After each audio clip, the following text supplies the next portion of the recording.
சங்கீதத்தை எடுத்துக்கொள்வோம்.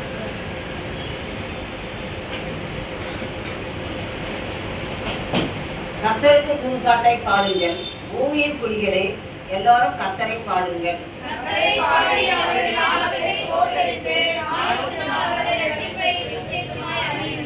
ஜாதிகளுக்குள் அவருடைய மகிமையையும் சகல ஜனங்களுக்குள்ளும் அவருடைய அதிசயங்களும் உரைத்து சொல்லுங்கள்.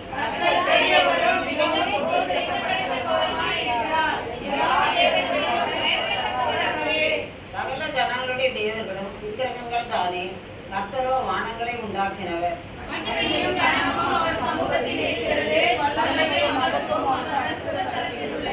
ஜனங்களின் வம்சங்களே கர்த்தருக்கு மகிமையையும் வல்லமையையும் செலுத்துங்கள், கர்த்தருக்கே அதை செலுத்துங்கள்.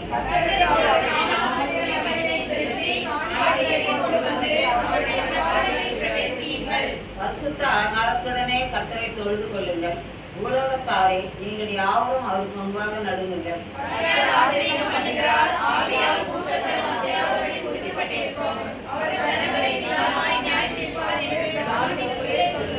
வானங்கள் மகிழ்ந்து பூமி பூரிக்காகி சமுத்திரம் அது நிறைவும் முழங்குவதாக.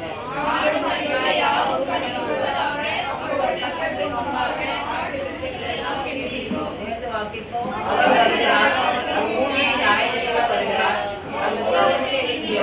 ஜனங்களை சத்தியத்தோடு நியாயம் தீர்ப்பார். ஆமென்.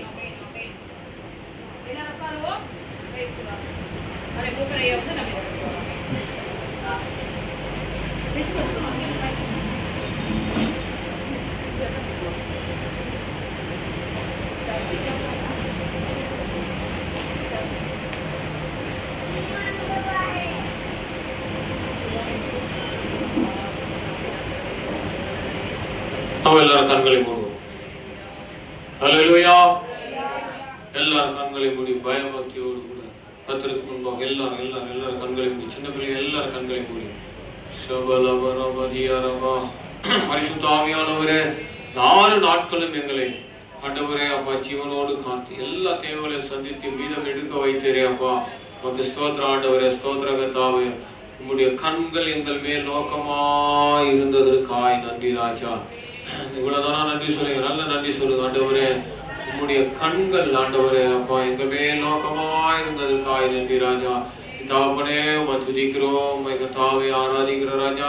நன்மையான ஓய்வு நாளுக்காய், மனமகிழ்ச்சியான நாளுக்காய் கர்த்தாவே உமக்கு நன்றி செலுத்துகிற ராஜா. பக்தியோட நல்ல கண்களை மூடி ஆண்டவரே வந்த பிள்ளைகளை பிதா குமாரன் பரிசுத்த ஆவியின் நாமத்தினால வாழ்த்தி ஆசீர்வதிக்கிற ராஜா. இந்த ஞான கண்மலையாகிய கிறிஸ்து இந்த சங்கீதத்தோடு அப்பா எங்களோடு பேசுங்கப்பா, நாங்கள் கேட்கிறோம் ஆண்டவரே. உங்களுடைய பரிசுத்த நாமத்துக்கே மகிமை உண்டாவதாக ராஜா. எங்களை தாழ்த்துகிறோம். ஆண்டவரும் இரட்சகரும் மீட்பரும் ஆகிய என் தெய்வம் இயேசு கிறிஸ்துவின் திருநாமத்திற்கு மகிமை உண்டாவதாக. ஆமென், ஆமென். அல்லேலூயா. 96ஆம் சங்கீதத்துல கடைசி வசனத்தை யாராவது ஒரு நல்ல சத்தம். அவர் வருகிறார், அவர் பூமியை நியாயம் தீர்க்க வருகிறார், அவர் பூலோகத்தை நீதியோடும்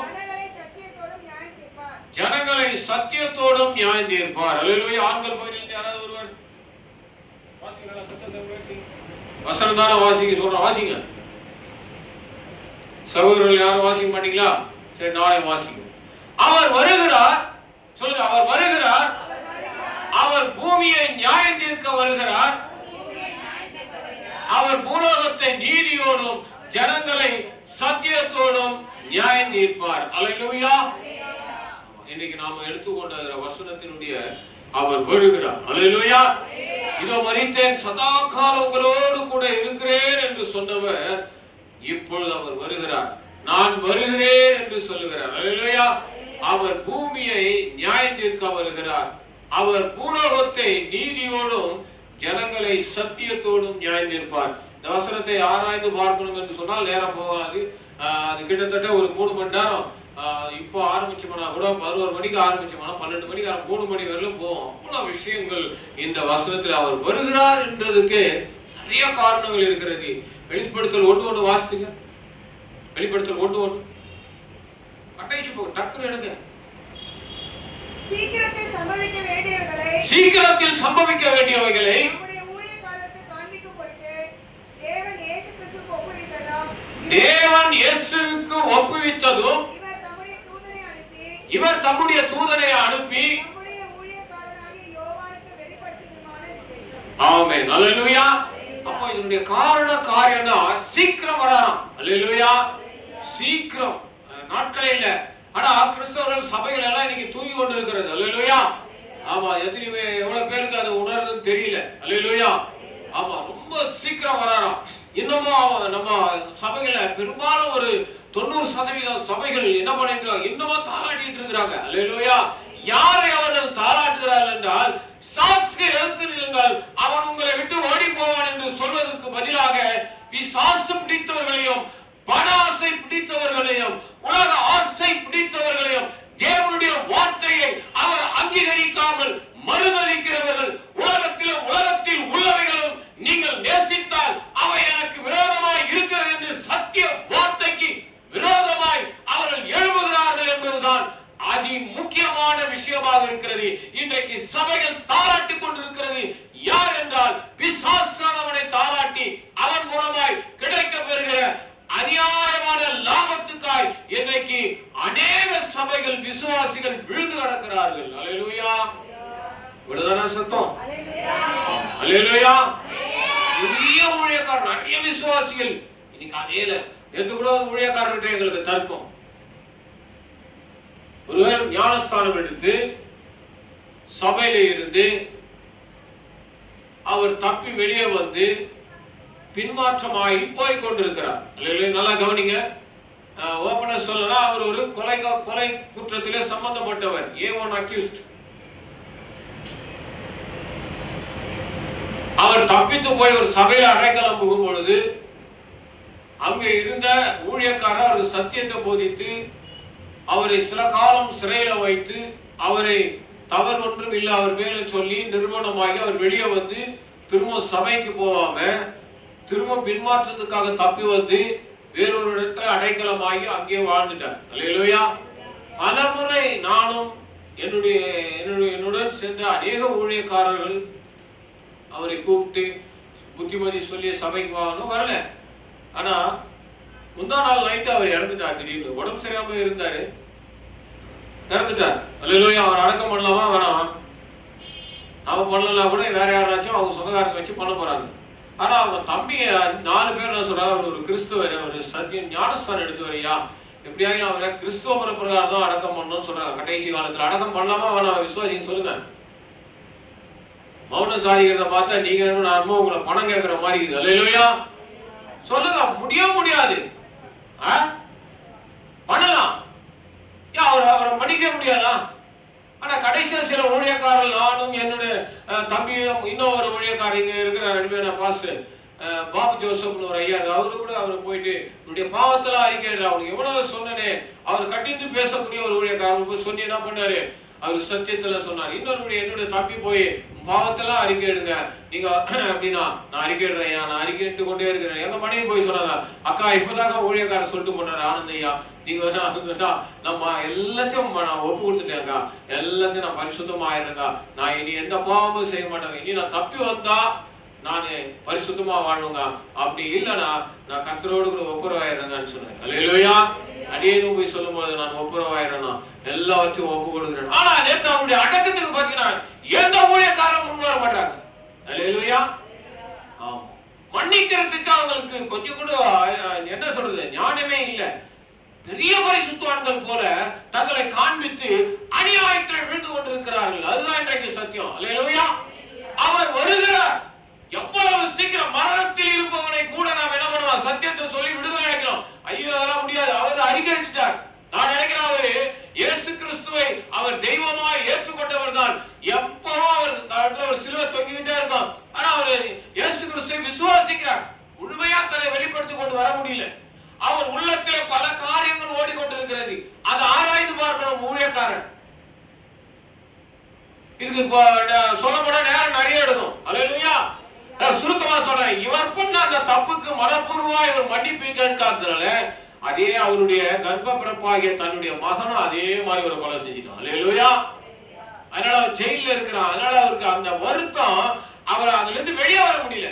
வெளியே வர முடியலன்னா சத்தியத்தை அறிந்து கொள்வதற்காக நல்லா கவனிங்க, ஜனங்களை சத்தியத்தோடும் நியாயம் தீர்ப்பார். அல்லேலூயா.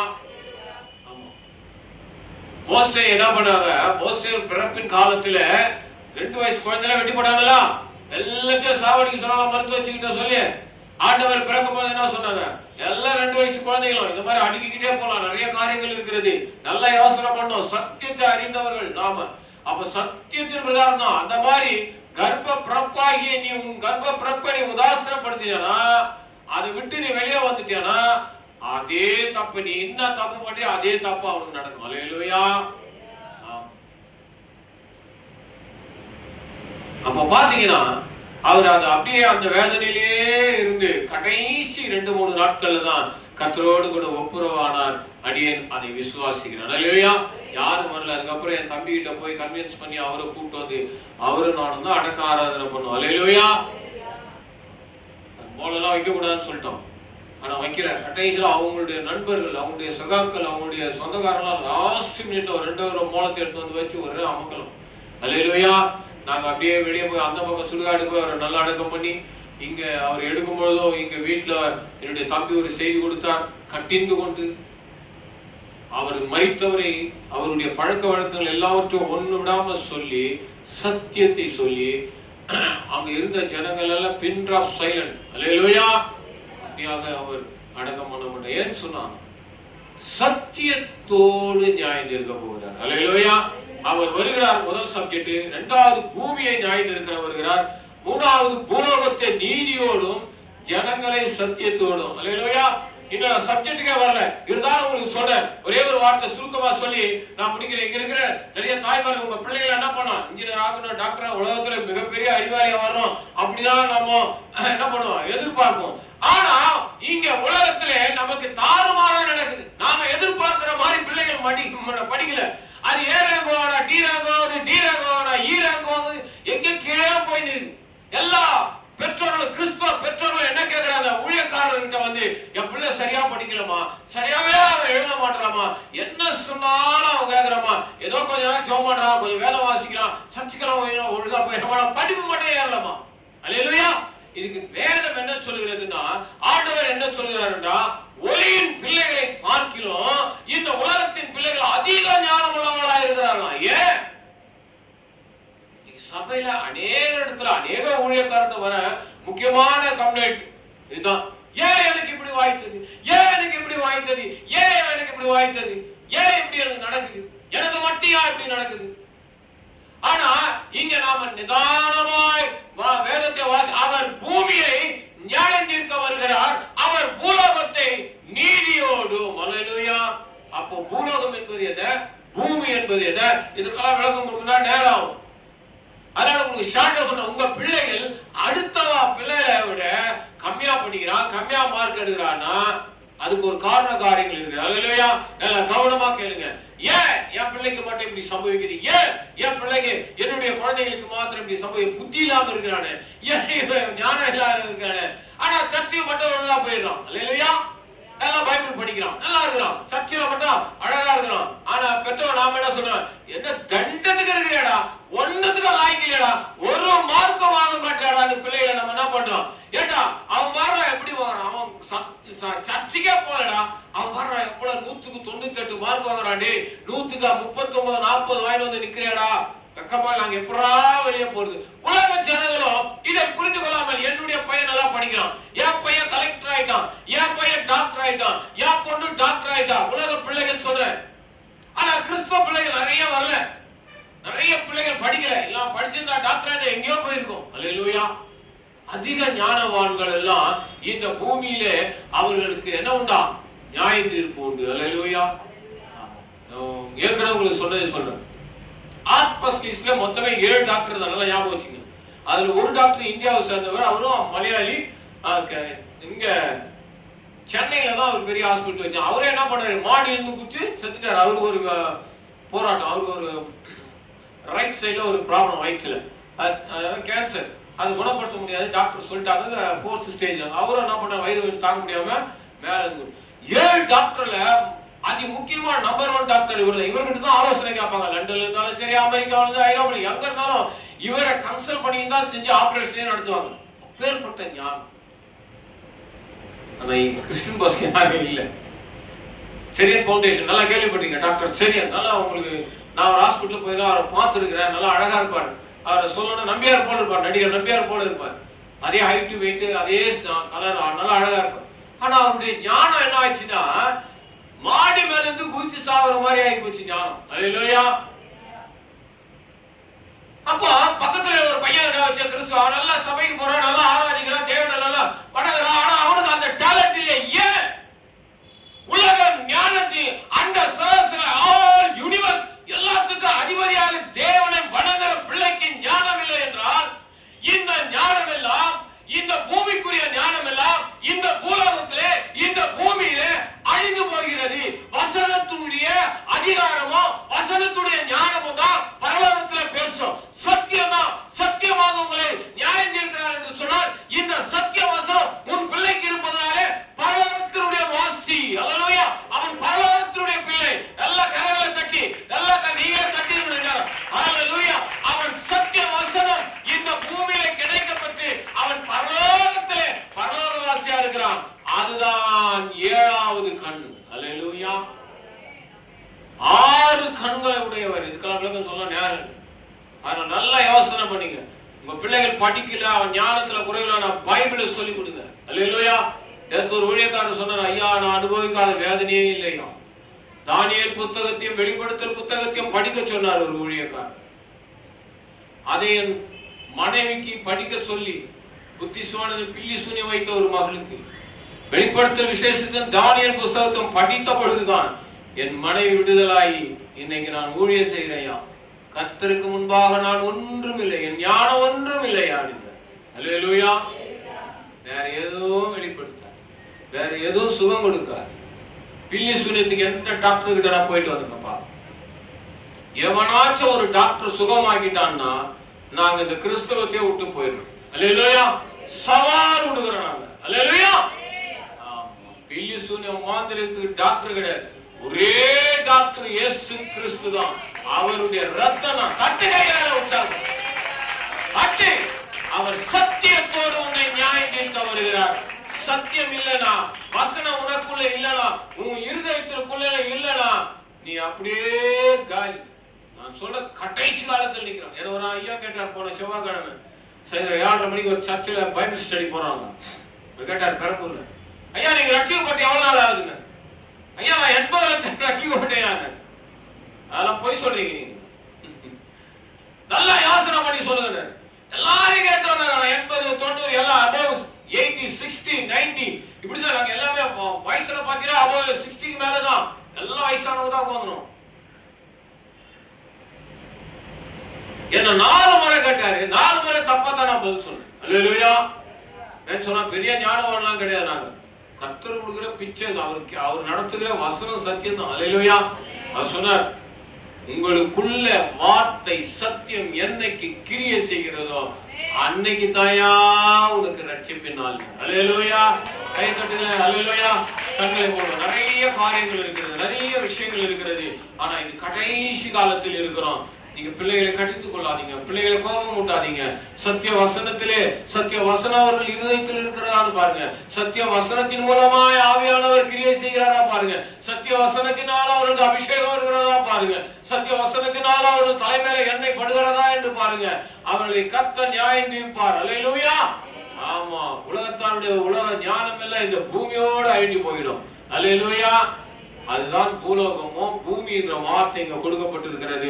நம்ம எல்லாரும் கண்களை மூடி சகல ஞானத்துக்கும் சகல ஸ்தோத்திரங்களுக்கும் கனத்துக்கும் மகிமைக்குரிய என் தகப்பனே, சத்திய ஆவியானவரே, நீர் வரும்போது சகல சத்தியத்துக்குள் எங்களை நடத்துவீராயா. வந்த பிள்ளைகளை பிதா குமாரன் பரிசுத்த ஆவியின் நாமத்தினாலே